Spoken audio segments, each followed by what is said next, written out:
Hello, college community.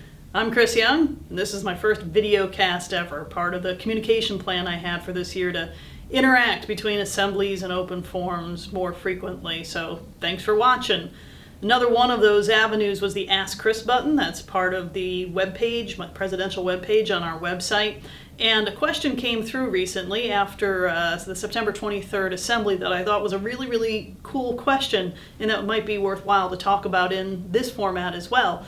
And the question was out-of-the-box thinking on how to address some of our budget issues, which was, hey, if enrollment's down, do we really need all the buildings we have? For instance, could we consolidate all our Newburgh operations into Kaplan and Cell Tower? Well, that's out of the box. It's clever.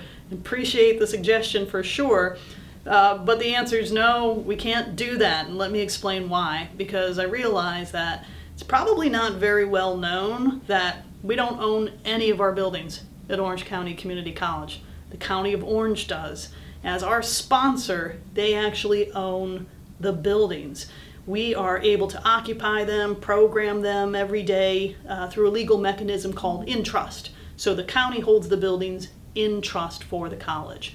So if the building was going to be sold, that means all those legal tentacles have to be undone, and the county would get the profit from the sale, not the college. So it doesn't help us very directly, but interesting thought, and it does tie to more of a growth mindset I think that we have for Newburgh, and I had planned to talk about it at the October assembly anyhow. And that is, yeah, there is some capacity in Newburgh, so what if we use that space differently? What if we devoted that space to workforce initiatives, to workforce development activities? And I'd like to share the plan that was presented to the Board of Trustees in September with you in October, and I think that's a positive way to fill the buildings in Newburgh, maybe rather than giving up on them.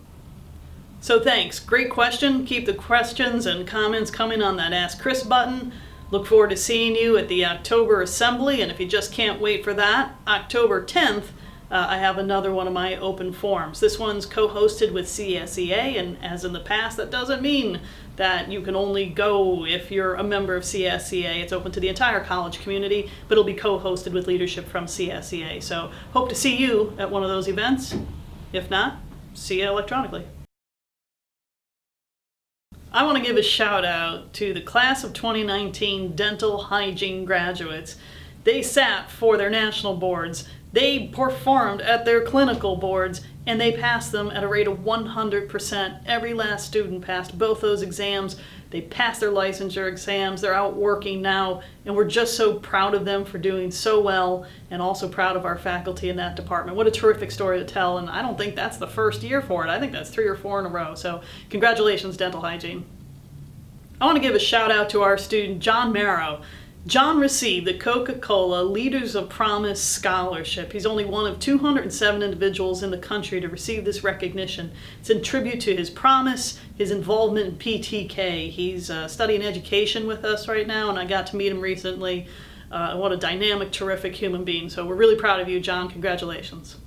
I want to give a shout out to Elaine Torta. Now, you probably associate Elaine Torta with our honors program, giving it great leadership.